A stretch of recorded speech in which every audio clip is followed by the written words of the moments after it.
चलो Sharif, dollar is strong, dollar strong हो गया है। जी ट्रम्प साहब, और हमारे यहाँ अवाम स्ट्रांग है बर्दाश्त में।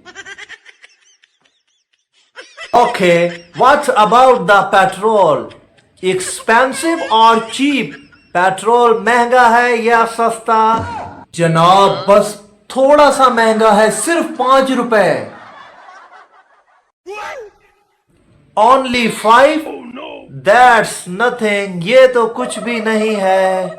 जनाब कल 50 रुपए बढ़ाया था, आज थोड़ा सा डिस्काउंट दे दिया है।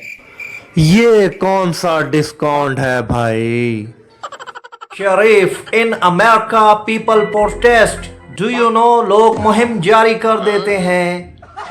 जनाब यहाँ लोग मेम्स बनाते हैं। Any solution for people? कोई रास्ता निकाला लोगों की आसानी के लिए?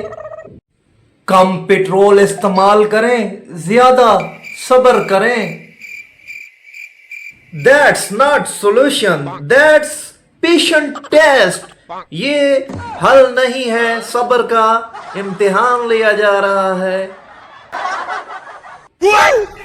I make America great again, मैंने अमेरिका को दोबारा मजबूत बना दिया है।